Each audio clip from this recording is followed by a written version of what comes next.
Marilah kita berdoa.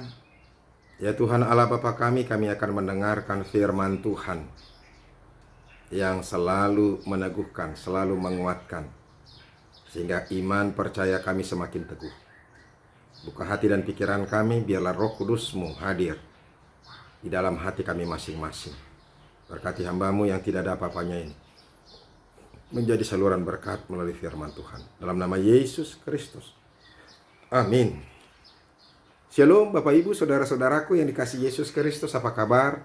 Semoga kita tetap setia membaca, merenungkan firman Tuhan. Karena di dalam firman Tuhan ini ada begitu banyak janji-janji Tuhan yang meneguhkan, menguatkan kita, supaya kita tetap percaya di dalam Tuhan. Amin. Firman Tuhan yang menjadi renungan bagi kita hari ini, yaitu yang terambil dari Kejadian pasal yang ke-15 ayat yang ke-6. Dikatakan demikian.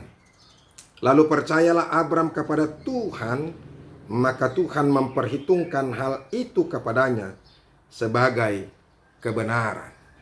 Demikianlah firman Tuhan.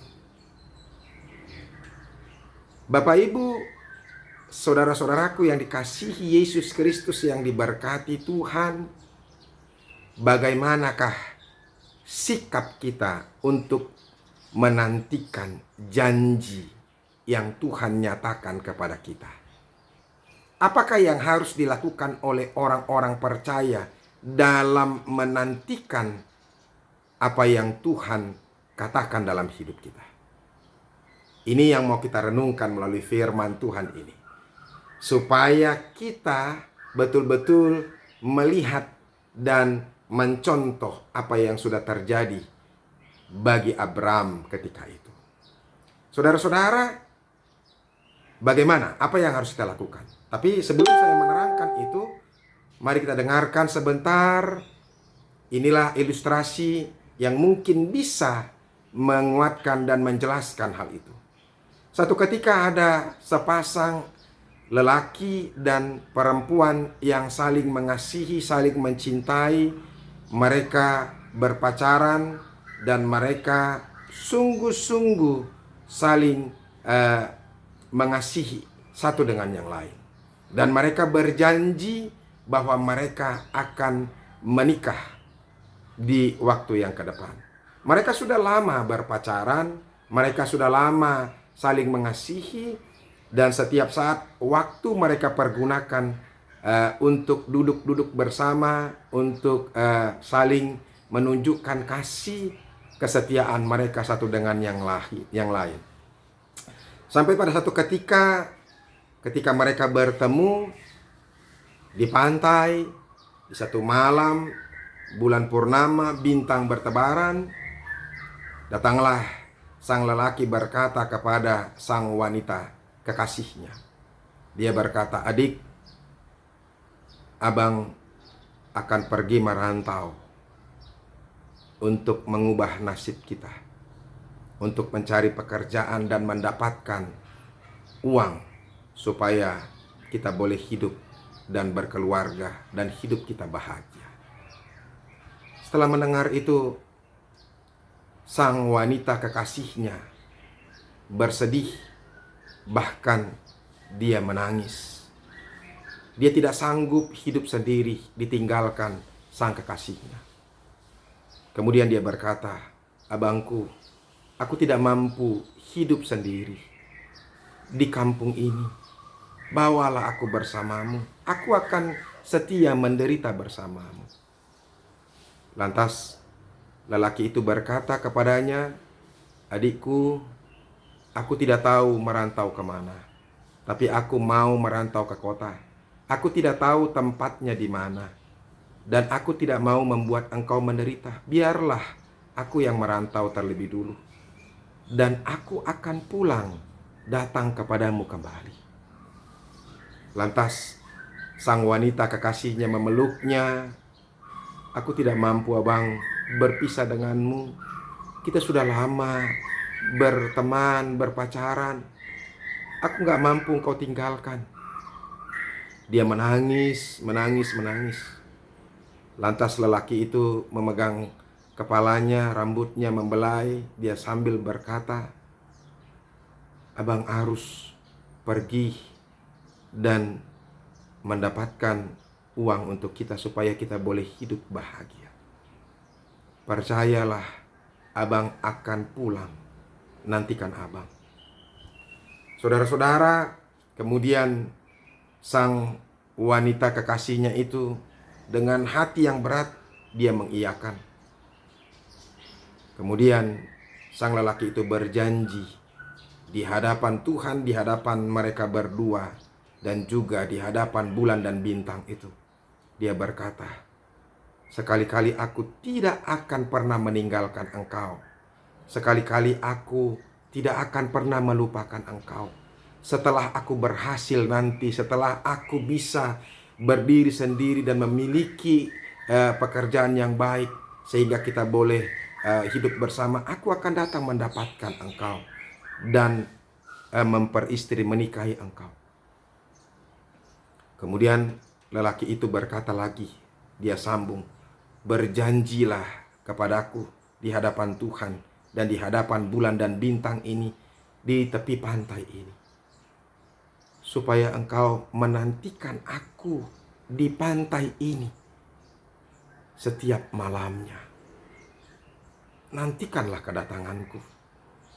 Jangan pernah tidak hadir setiap malam.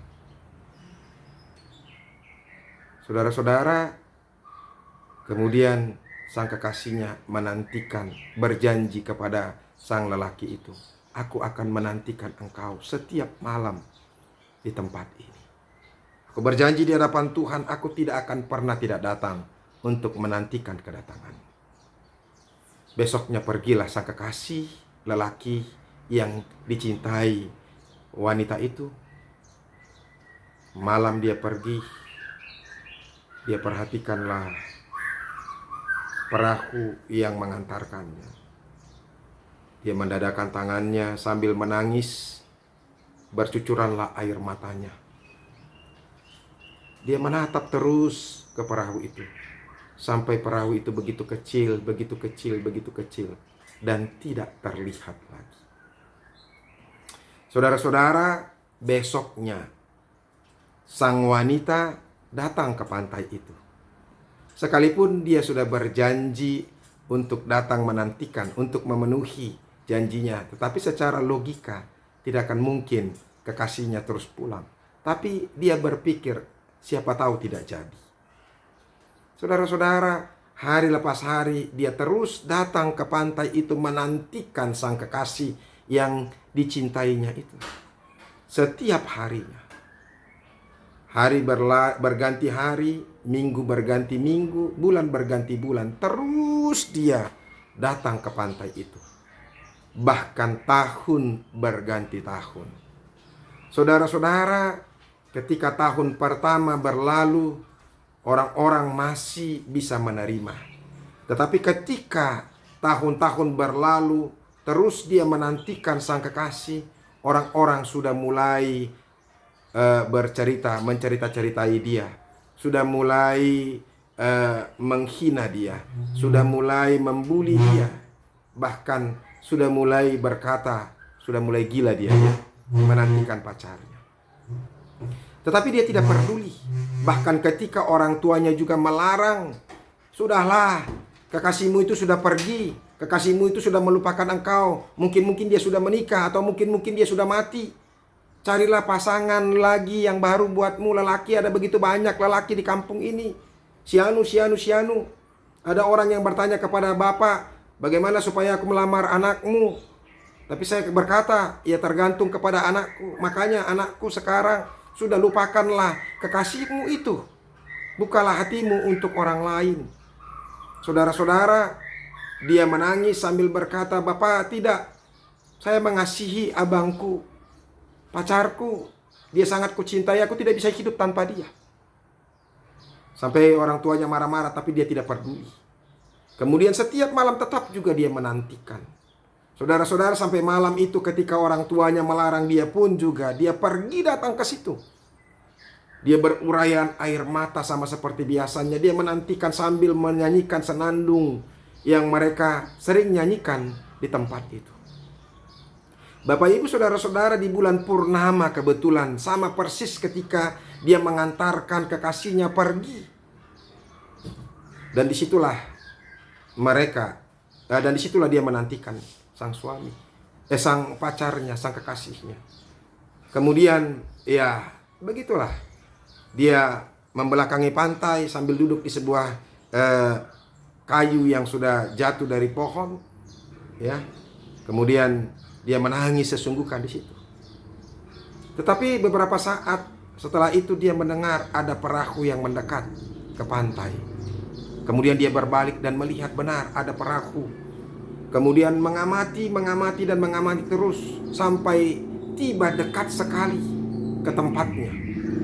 Kemudian keluarlah seorang lelaki tampan yang rupawan, ganteng sekali, dengan penampilan yang luar biasa. Alangkah terkejutnya ketika dia melihat sang wanita, terkejut sekali melihat sang lelaki itu adalah lelaki yang dia kasihi, yang dia cintai, yang dia nanti-nantikan. Setelah lelaki itu turun, mereka langsung berpelukan, saling berpelukan, mendekap, dan mencium pipi kiri, pipi kanan sampai keningnya. Dan lelaki itu berkata, terima kasih karena engkau sudah menantikan aku, setia menantikan aku di sini. Perempuan pun berkata, aku terus menantikan engkau di sini tanpa pernah sedikit pun ketinggalan setiap malamnya. Terima kasih karena engkau sudah setia untukku. Sekarang aku sudah memiliki harta yang banyak, pekerjaan yang baik. Marilah menikahlah denganku. Kemudian mereka menikah dan mereka menjadi pasangan hidup yang bahagia. Bapak Ibu Saudara-saudaraku, apa yang mau kita jelaskan dari itu? Yang pertama, saudara-saudara, dalam menantikan janji Tuhan, kita harus percaya. Kita harus meyakini apa yang Tuhan katakan itu merupakan kebenaran. Kita harus meyakini apa yang Tuhan katakan itu dia akan tepati. Kita harus meyakini apa yang Tuhan katakan itu tidak pernah bohong. Tuhan itu tidak pernah bohong dalam apa yang dia janjikan. Oleh karena itu tetaplah percaya dengan janji Tuhan. Itu yang pertama yang harus kita lakukan, saudara-saudara. Supaya kita setia dan percaya dengan janji-janji Tuhan.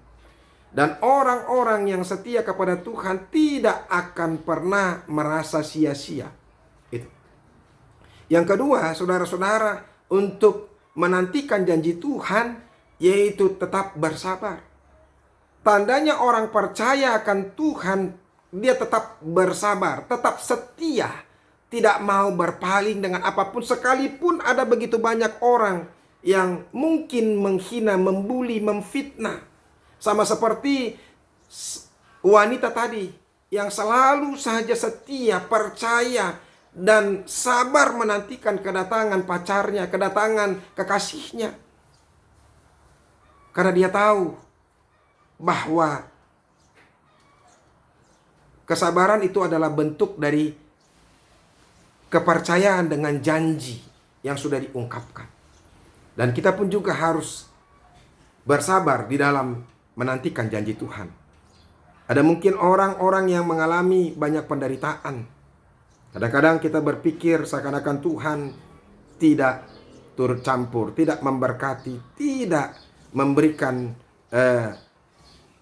menjawab doanya. Ya. Ada juga orang-orang yang